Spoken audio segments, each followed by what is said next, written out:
de la Cancillería, histórico, periodista y analista internacional actualmente, Oscar Laborde, a quien le agradezco mucho que me atienda. Oscar, muy buenos días. Jorge Chamorro es mi nombre, ¿cómo le va? Jorge, buen día, ¿cómo estás? Un gustazo, ¿eh? Bueno, a ver, una opinión sobre lo que pasa en Brasil, Oscar, por favor. Bueno, primero hay que partir de la base de lo irregular de la elección, de lo antidemocrática. El análisis sería totalmente diferente si le hubieran permitido presentarse a Lula da Silva. Lula hubiera ganado, todas las encuestas determinaban ese pronóstico, y además había sido antecedido la prisión de Lula de la destitución de Dilma Rousseff. Siempre hay que decirlo, porque digamos, ella fue desplazada no por hechos de corrupción, no tenía ninguna denuncia, sino por hechos administrativos, por el desplazamiento de partidas administrativas, cosa que había hecho ella anteriormente y se le habían aprobado las cuentas, Lula da Silva, Enrique Cardoso mismo, y el propio Temer en el momento que había asumido coyunturalmente la presidencia, porque era vicepresidente el de Dilma, lo había hecho. Luego se persigue a Lula, se apresa a Lula, en una causa donde efectivamente no hay pruebas. Es más, un juez, un camarista de segunda instancia dice que a pesar de no haber pruebas, él tiene la convicción de que Lula es culpable, entonces lo condena a 12 años. Luego de eso no se le permite grabar su voz para la campaña, no se le permite entrevistas gráficas, se sale con una campaña de ametrallamiento de fake news, estas noticias que son difundidas por WhatsApp, que son mentiras, y entonces todo eso llevó a un lugar donde no se puede hablar de democracia elemental en Brasil, ¿no? Es decir, la democracia elemental de que uno va con un DNI, cada 4 años vota a quien le parece, ese si saca más que el segundo gana y luego gobierna. Eso está impedido. Todo esto lo hace el establishment, que no quiere el PT, el establishment, digo, los sectores de la finanza, la banda rural, los exportadores agropecuarios, los industriales, los medios concentrados de comunicación, y cuando no pueden imponer al candidato de él, que es Gerard Alckmin, un hombre había sido gobernador de San Pablo, cuando ya queda la opción de entre el PT o un fascista, votan a cualquiera antes de que vuelva el PT, bueno, y ahí lo tenemos. Un fascista gana porque, digamos, los sectores principales de Brasil, con tal de que no vuelva el PT, bueno, resuelven que Bolsonaro sea el presidente. Sí, me acuerdo, hablé con el jueves o viernes con Leopoldo Moró por el tema de la foto y todo eso, y recordaba, hablando de la posibilidad que gane Bolsonaro, con Ricardo Alfonsín también, lo hablé y más o menos decía lo mismo, de que había un viejo dicho que decía: no hay peor fascista que un burgués asustado. Claro, exactamente, ellos asustados para que vuelva el PT, permiten que se le filtre un hombre que le va a dar muchos dolores de cabeza al establishment, ¿no? Imagínense que una persona que en campaña dice que va a meter preso a Fernando Haddad, el candidato opositor, él va a hacerse cargo del Ejecutivo y no tiene por qué hablar en nombre de lo que vaya a ser el Legislativo. Y el candidato a vicepresidente, anoche electo vicepresidente, Hamilton Mourão, dijo que iba a entrar al Ministerio de Educación con un lanzallamas. ¡Ay, por para favor! Poder quemar todos los libros de Paulo Freire. No. Y en el discurso, ese que hizo por teléfono ante la gente que estaba en la Avenida Paulista, dijo que iba a perseguir al MST. El MST es el Movimiento Sin Tierra. Bueno, falta don Miguel de Unamuno y estamos completos. Sí. Falta don Miguel de Unamuno retándolo, como pasó en la época de Franco, ¿no? Bueno. Claro, sí. Bueno, esto es un poco con los brasileños que toman todo con humor, decía que los electores de Bolsonaro son los únicos que tratan de convencer a los otros de que no va a hacer lo que promete, ¿no? Porque lo que promete es gravísimo y lo va a hacer. Y lamentablemente, con tal de que no hubo el PT, y eso sí, es una enseñanza para acá, ¿no? Puede ganar a cualquiera, y cualquiera después hace cualquiera, ¿no? Digamos, hay que esperar momentos difíciles para Brasil y la región. Ahora, Oscar, yendo a algo más profundo, como analista, uno está observando esta idea de, después de que viene un desbande por las políticas neoliberales que dejan tierra rasa, provocan exclusión, generan en la gente angustia, en muchos bronca, preocupación, y empieza este tema de que, bueno, hay que instaurar el orden, y empieza a haber este miedo, los medios, los sectores medios especialmente se asustan y empiezan a ver el enemigo extranjero, la xenofobia, el que es diferente, empieza todos estos temas que abrevan, donde abrevan estos señores, estos Bolsonaro, y uno observa todo esto y dice, la pucha, se vuelve a repetir la historia, ¿no? Es como que parece todo calcado, ¿no? Tierra rasa, políticas excluyentes, empieza el tema de la inseguridad, por supuesto crece, la gente quiere protegerse, empieza con miedo, empieza la información, un bombardeo, entonces la salida es esta gente que promete mano dura, orden, poner las cosas en su lugar. ¿Es una mirada correcta la que estoy haciendo o estoy pifiando? No, totalmente. Primero habla del fracaso del neoliberalismo, ¿no? El neoliberalismo desearía poder imponer su plan económico con una pátina de democracia, ¿no? El hecho de que tenga que restringirse tanto la democracia habla de las limitaciones del neoliberalismo. Y efectivamente eso, el malestar, la bronca, el enojo con lo que sucede, más la inseguridad que genera que, bueno, ante la mala situación económica, una parte de la población es empujada a resolver la cosa de cualquier manera, lo que se habla de la inseguridad. Y efectivamente, como a lo largo de la historia, a veces el que promete orden, el que promete mano dura, el que dice que tiene la fórmula mágica de arreglar las cosas, es visto, es votado, ¿no? Efectivamente es así. Tendrá que hacerse cargo los sectores que permitieron eso, pero coincido con usted, ¿no? Digamos así, efectivamente, acá hay un fracaso del neoliberalismo. El liberalismo hubiera deseado, como lo desea en la Argentina y no lo va a lograr, que sea votado virtuosamente el ajuste. Claro. Eso sí pasaba en los 90. Claro. En los 90 se ajustaba y luego la gente votaba el ajuste. Estaba legitimado. Vemos cómo le ha ido a los partidos del ajuste en Brasil, el PMDB, el partido de Temer, el PCDB, el partido de Enrique Cardoso, que respaldó al gobierno de Temer y que era el que ellos querían que fuera su candidato. Le ha ido mal. Le ha ido mal porque el ajuste, bueno, obviamente es mal visto con la gente. Bueno, y es mal visto porque la gente ve que hay otra opción y que fue hace poco, no hace tantos años, que se demostró que se podía vivir bien.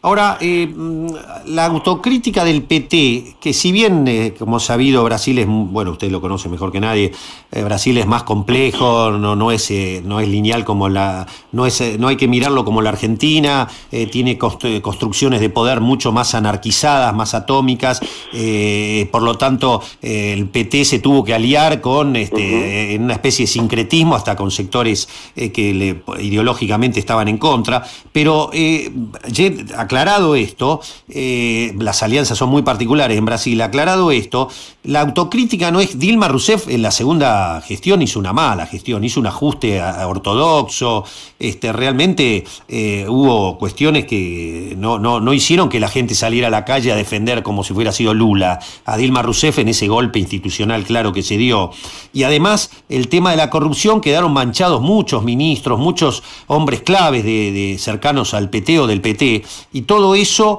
no merecería una autocrítica del progresismo, como puede haber pasado acá también. Sí, en primer lugar hay que decir de vuelta, el PT pierde porque Lula no puede ir como candidato. Eso está claro. No, pero todo lo que dice usted está bien. Ahora, si Lula iba, ganaba. Sí, eso está clarito. No, entonces yo digo, analizo un partido. Ahora yo voy a ir a la autocrítica porque usted sabe que no le escapo y mucho menos a la autocrítica de Argentina. Si yo tengo que analizar un partido donde a mí me dejan jugar con 8 jugadores, el arco de enfrente es más chico, la cancha está inclinada y el árbitro pita siempre para ellos. Yo después puedo ver si el 4 tendría que haber subido más. Lo ridiculizo en términos futboleros. Ahora, lo principal es que las condiciones fueron irregulares. Sí, está claro. Voltearon a Dilma, le mintieron y demás. Ahora, si Lula iba, ganaba. Y todo el análisis que estamos haciendo sería, ha vuelto el gobierno, los gobiernos populares. Ahora, dicho eso, el PT cometió errores, tuvo muchos aciertos, cometió errores y hay cosas que no se atrevió a hacer. Una cuestión bastante similar a la nuestra, ¿no? Sí, clarito. Error de confiar en los sectores adversarios del pueblo. Uno puede elegir mal a los aliados. Bueno, de hecho Temer era el vicepresidente de Dilma, claro, ¿no? Claro. Por ejemplo, en el ejemplo que usted da, que está muy bien, bueno, ¿con quién te aliaste? Segundo, le hizo concesiones al mercado, creyendo que el mercado se iba a engrasar con vos porque le haces concesiones. Y el que no te quiere nunca te va a querer, y hacer cosas para el que no te quiere puede ser que el que te quiera no te quiera más. Claro. ¿Se entiende? Es decir, sí. Hacerle gesto al mercado puede hacer que te abandonen los que te tienen que defender y después cuando el mercado te golpea y nadie sale a la calle. Esa es una autocrítica. Ahora, eso llevaría a que los próximos gobiernos tomen medidas más fuertes, ¿no? En Brasil y acá, que también está la disyuntiva. Yo soy de los que creen que hay que hacer una unidad muy amplia para poder enfrentar a Macri y desplazarlo del gobierno. Ahora, luego el próximo gobierno tiene que tomar medidas profundas, porque si no lo hace, ante cualquier traspié, se puede volver. Yo creo que eso efectivamente el PT lo ha pensado, lo ha reflexionado por lo que yo he hablado con algunos de ellos, con el propio Lula. Lo de Dilma poniendo a Levy, el ministro de Economía neoliberal, inmediatamente subió, claramente fue un error. Claro. Porque, insisto, hizo gestos hacia los mercados y los mercados no le creyeron.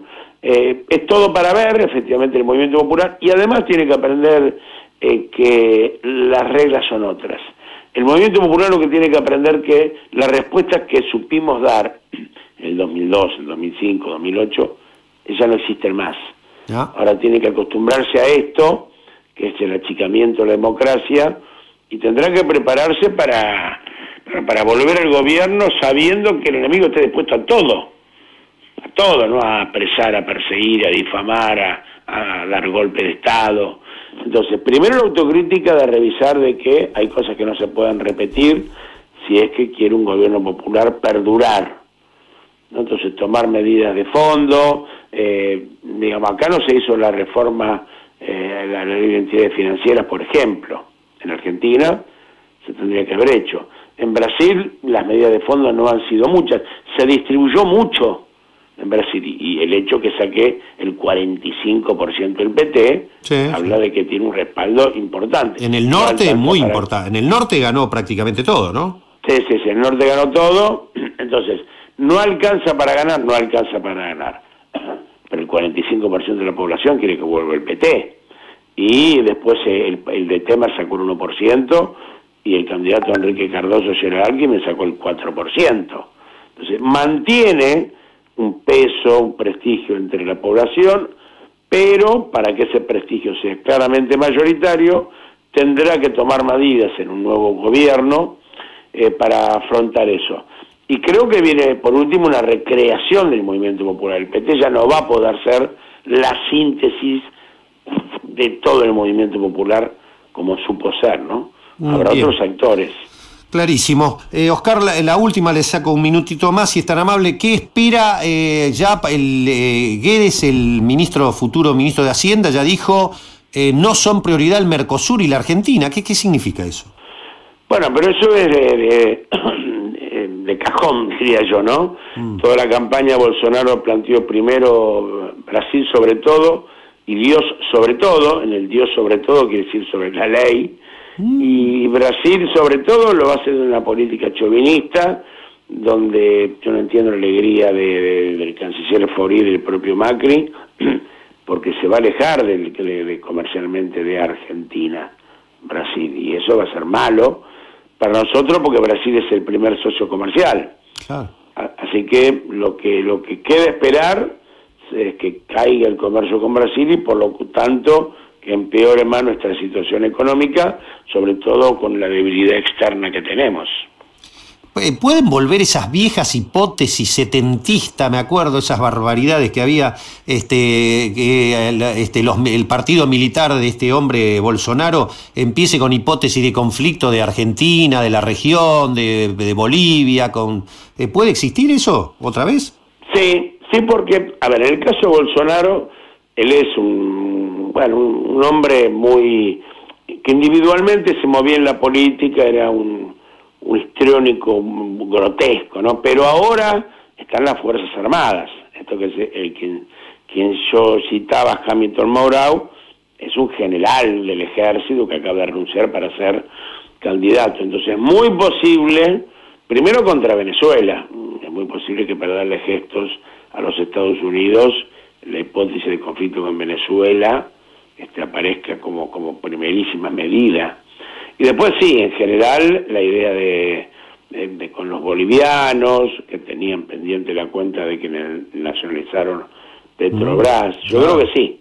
Claro. Es bastante previsible que, entre otras cosas, además, generen que este nacionalismo, y para disimular las dificultades económicas que van a tener, puedan volver a este tipo de planteos. ¿Va a ser un incondicional de Trump o va a ser un Trump dentro de Brasil y va a jugar para su propio país?